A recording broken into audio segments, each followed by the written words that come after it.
মাজনীয়ে phone কৰিছিল, তাইক হেনো অলপমান পইচা লাগে, সেই আপুনি ভৰাই দিবচোন। হয় নেকি? কিমান পইচা লাগে বুলি কৈছে তাই? টকা 10,000 মান লাগে বোলে। তাই বোলে কিবা কেইটামান লাগতিয়াল বস্তু কিনিবলগীয়া আছে, সেইকাৰণে মোকে কৈছে। মই বোলো হ'ব দে, মই দেউতাক কৈ পেলাই তোক ভৰাই দিবলৈ ক'ম।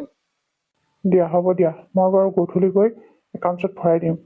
কিন্তু এটা কথা বুজিছা, মাজনী এনেকে সদায় সদায় পইচা খুজি তোমাক ফোন কৰি থকাটো বৰ বেয়া কথা হৈছে। তাই গিৰিয়েকৰ ঘৰত গম পালে বেয়া হৈ গ'ল নহয়। তুমি তাইক অলপমান বুজাবা, বুজিছা?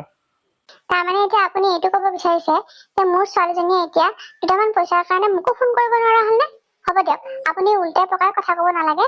মোৰ কেইটামান সাঁচতীয়া টকা আছে, সেইকেইটাকে মই ভৰাই দিম। নালাগে আপোনাৰ টকা দিবলৈ। হেৰা, তুমি কিছুমান কথা বুজি নোপোৱা পটককে। মই কোৱাৰ অৰ্থটো এইটো নাছিল নহয়। শুনাচোন। কি শুনিবলৈ বাকী আছে আৰু হা? আৰু কিহৰ অৰ্থ বুজাবলৈ বাকী থাকিল আপোনাৰ? মোৰ বুজিবলৈ বাকী নাই। আপুনি মানে আপোনাৰ ছোৱালীজনীক পইচা কেইটা দিবলৈ কৃপণালি কৰিছে। তাকে মই বুজি পাইছো এতিয়া। গম পাই গলো, নালাগে আপুনি পইচা দিবলৈ মোৰ ছোৱালীক। মই দিম। মোৰ সাঁচতীয়া পইচা কেইটামান আছে, তাৰ পৰাই মই দিম।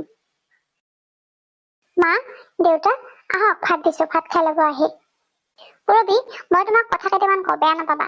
তোমাৰ আৰু কাপোৰ কানি নাই নেকি? সদায় যে তুমি এইখন শাৰীকে এনেকে আলাই থাকা। মোৰ ঘৰৰ ওচৰৰ মানুহবিলাকে কি বুলি ভাবে জানানে? তুমি খাব নোপোৱা ঘৰৰ কাৰণে মা আৰু দেউতাই তোমাক কাপোৰ কানি পিন্ধিবলৈ দি পঠোৱা নাই, আৰু সেইবাবে তুমি এইখন শাৰীকে পিন্ধি থাকা। আৰু কথাটোতো মিছাও নহয়, খাব নোপোৱা ঘৰৰ ছোৱালী এজনী বিয়া কৰাই আনিছিলো নহয়, এতিয়া এনেকে ফুন্দি থাকিব লাগিব। বাবাক সেইকাৰণে এনেকুৱা খাব নোপোৱা ভিকুৰ ঘৰৰ ছোৱালী মই বিয়া কৰাবলৈ মানাই কৰিছিলো। নাই, মোৰ কথা নুশুনে বাপেক পুতেক দুয়োটাই। বিয়া কৰাই আনিছিল নহয়, এতিয়া থাক কেনেকে। বোৱাৰী বুলি কবলৈ লাজ লাগে, সদায় একেখন কাপোৰকে পিন্ধি থাকিব। মা দেউতাক খুজিবা যে মোক পিন্ধিবলৈকে কাপোৰ দুযোৰমান দিবা বুলি, আৰু যদি খুজিবলৈ লাজ লাগে তেতিয়াহ'লে খুজি মাগি পেলাই আনি পেলাই ক'ৰবাৰ পৰা আনি পিন্ধিবা।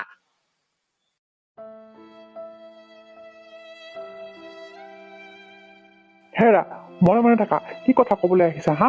ইয়াতে দুখীয়া ঘৰৰ ছোৱালী বুলি তাইক হাঁহিবলৈকে তোমাৰ অকণো বেয়া লগা নাই? তুমিওতো দুখীয়া ঘৰৰ ছোৱালী আহিছিলা, কিন্তু মোৰ মায়ে তোমাক কোনোবা দিনাখন দুখীয়া ঘৰৰ ছোৱালী বুলি ঠাট্টা কৰিছিল নে? আৰু এতিয়া তুমি যে তোমাৰ বোৱাৰীক এনেকে সদায় দুখীয়া ঘৰৰ ছোৱালী বুলি কৈ ঠাট্টা কৰি থাকা, তোমাৰ বেয়া নালাগে? তোমাৰ ছোৱালীজনী যেনেকুৱা তোমাৰ বোৱাৰীজনীও সেনেকুৱা নহয় হা? তুমি যদি দেখিছাই তাই কাপোৰ কানি নাই বুলি, তুমিয়ে দুযোৰমান কিনি নিদিয়া কিয়? তাই কিহৰ বাবে মাক দেউতাকৰ ওচৰত খুজিবলৈ যাবলগীয়া হ'ল?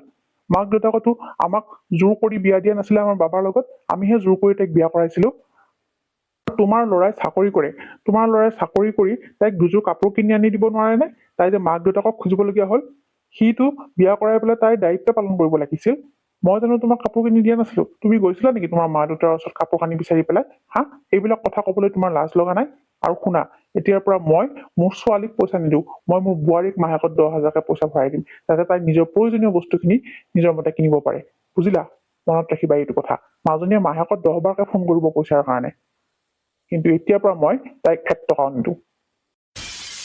আৰু বাবাক তুমি এবাৰ কবা যে বিয়া কৰালেই সকলোবিলাক দায়িত্ব শেষ হৈ নাযায়।